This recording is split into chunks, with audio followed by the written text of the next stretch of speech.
Good morning, students. So today we would like to discuss about the spin-spin coupling and high resolution spectra. In the last class, we have discussed about the low resolution spectrum, where we discussed about a particular chemical species, that is methyl propionate, and here there we observe that only three broad peak appears in the spectrum at different chemical shift value depending on the environment of the proton. But from this proton or from this spectrum, it is very difficult to differentiate means how much proton is there. Only the information that we got is the environment of the proton, and from the intensity ratio of the area under the curve, you can say we got the information that how much protons are present in different environment. But high resolution spectra gives you the more detailed and in a vivid way that what is the exact environment of the proton, how much different protons are present around these protons, in all this information in a collective way. Okay, so today we are going to focus on this topic, that is spin-spin coupling and high resolution spectra.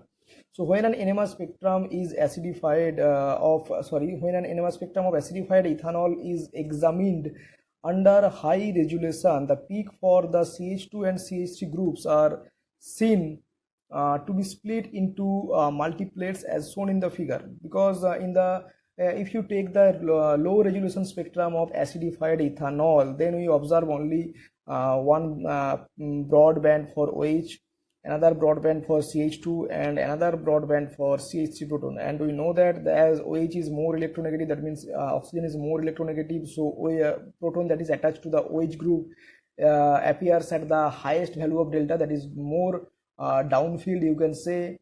And then your CH2 proton, because CH2 proton is just immediate adjacent to the OH proton, so then CH2 proton will appear. And finally the CH3 proton that is farthest from the OH groups, okay, in the low resolution spectrum. But here we observe the CH3 proton appears as a triplet, and the CH2 proton appears as a quartet, and OH proton appear as a singlet. So what is the reason? And this is the increasing value of the BZ, that means applied magnetic field increases in this way. So OH protons appears as the lowest value of the applied magnetic field, then CH2, and then finally CH3. And here I have mentioned one thing, acidified ethanol. Acidified ethanol means what? Because we means to try to prevent the exchange of the OH proton exchange of the proton between the different molecules of alcohols. If the molecule is not acidified, then the proton of one alcohol group can exchange with the second alcohol group. So, and this exchange is very fast that we can't even separate in the NMR spectrum. So to prevent this thing, we just acidified them so that they can't exchange with time. Okay, so this is the figure of high resolution NMR spectrum of acidified ethanol. So there are some general rules about the spin-spin interaction. First we discuss about these rules which are helpful in calculating the number of lines expected in the NMR spectrum. The first one is the protons of the same group do not interact among themselves. That means the proton that is present in the methyl group, so one proton of the methyl group cannot interact with the two proton that is remaining with the same group. Okay, so the protons of the same group do not interact among protons of the CH3 groups interact among themselves to cause observable splitting, that is three protons of methyl group do not interact with one another. Second one is the multiplicity of the peak of a group of equivalent proton. That means if you like to observe the multiplicity for the CH3 protons, namely three protons of methyl group, to observe the multiplicity for this group is determined by the neighboring protons. That means to observe the multiplicity for the three protons of the methyl group, we have to observe how much different protons are present in the neighboring group.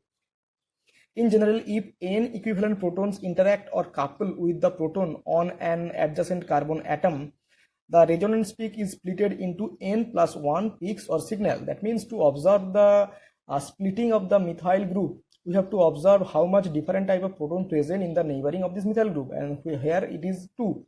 That means the multiplicity of the methyl proton is split into 2 plus 1, where n is 2, equal to 3. That's why the peak for this methyl group appears as a triplet. Third one is the intensity are symmetric about the midpoint of the group. That means if we just imagine a imaginary plane in the middle point of this signal, then the intensity in both the direction, in left side and right side, they should be symmetric. That means if the intensity of this peak is this much, then definitely this peak that is appeared in the right side of the spectrum, it should be the same intensity. The intensity are symmetric about the midpoint of the group, and the relative intensities of the n+1 peaks are given by the coefficient of the binomial expansion of the order n, where 1 plus x plus n. That means if you would like to observe the intensity ratio of this peak using the binomial expression, then we have to give 1 plus x, where the value of n, that is here, is the number of different type of proton present in the neighboring group. So 1 plus x square. So it should be 1 plus 2x plus x square. And if you just take the coefficient, so 1, 2 and 1. So the intensity ratio for this group should be 1:2:1.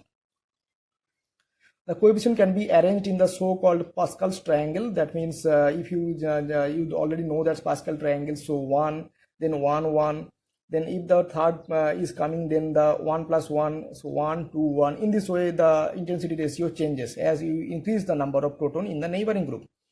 It may be noted that the spin-spin interaction is independent of the applied magnetic field strength. That means the spin-spin interaction, the interaction of this proton with this proton, is independent of the applied magnetic field. So as we discussed that the spin-spin interaction is independent of the applied magnetic field, whereas the chemical shift depends on the field strength, because we know that as you increase the magnetic field strength, then what happened, the proton that appears at lower value of delta, then they appear at higher value of delta. Okay. Thus, from the NMR spectrum of the acidified ethanol, it is clear that the splitting of the lines arises as a result of the nuclear spin-spin interaction as illustrated below. How? In this way. That means the spin of the methyl proton interacts with the spin of the ethylene proton, CH2 proton. Okay. So because of this interaction, they gives the peak of the methyl proton is split into 3 peaks. That depends upon the how much different type of orientation provided by the 2 methylene proton. So that is described here. Relative to a given proton of methyl group, the 2 protons of the CH2 groups can align themselves in 4 different ways as shown below. How? The alignment of protons.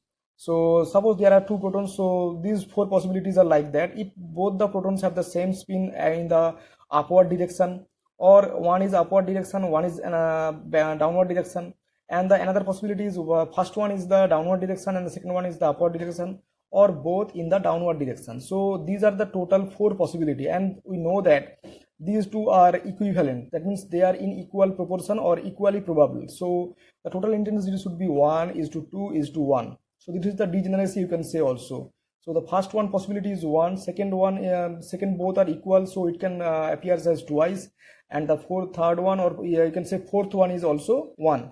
And if you take the total magnetic quantum number for this nuclei, then it's come +1. This is 0 because both the spin state just cancel each other, and this is for both the downward spin.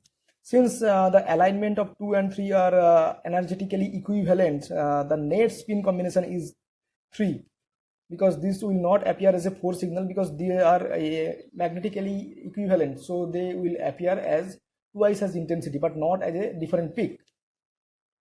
So relative to a proton in the CH2 group, the 3 protons of the CH3 groups can align themselves. So this is the for a particular proton from the methyl group, the ethylene proton, 2 ethylene proton can provide this type of field. That's why the peak of the methyl group is split into 3 different peaks. And in case of a methylene proton, that means 2 proton in the CH2 groups can split it into 4 peaks, because there is 3 methyl proton present adjacent to that. And the 3 methyl proton can provide a various type of field to the methylene proton, and because of that we can expect a 4 peak is appeared in the spectrum. So relative to the proton in the CH2 group, the 3 protons of the methyl group can align themselves in 8 different ways as shown below. How? Because 3 protons can align upward direction 1, 2, 3. So this is the exclusive one, so the intensity. And the second possibility is 2 proton in the upward, 1 proton is the downward. All right, in this first case, number 2 case, take this third proton as a downwards, and the third 3 number orientation I taken the second proton as downward, and the fourth taken the first one downwards, and both the 2, 3, 4 orientation is equally probable, and they appear as thrice, because this is the 3 possible orientation of the same spin orientation, 2 upward, 1 downwards, so that's why it appears as 3. Similarly, if 2 are downwards and 1 is upwards, then also appear as a 3. And the 8th number of orientation, that is all the protons are in the downward spin orientation, then it can appear only 1, that is exclusive. So if you arrange this intensity ratio, then it should be 1:3:3:1. And if you take the resultant magnetic spin orientation, then the value should be +3/2. This is +half, +half, both are equal. And these are the -half, -half, and this is the -3/2. As can be seen, the alignment 2, 3, 4 are energetically equivalent, and so the alignment 5, 6, and 7. That means 2, 3, 4, and 5, 6, 7. Alignments are equivalent in all respect. The net spin combination of protons in methyl group is thus 4. 1, 2, 3, 4. In total, 4 number of peaks will appear in the spectrum, and the intensity ratio of these peaks are 1:3:3:1. And you can also cross check it from the Pascal's triangles 1 plus x to the power cube, because we are observing the splitting of the CH2 proton in presence of CH3 proton, and CH3 proton have 3 protons. So 1 plus x cube means 1 plus 3x square plus 3x plus x cube. So if you take the only the coefficient, so 1:3:3:1.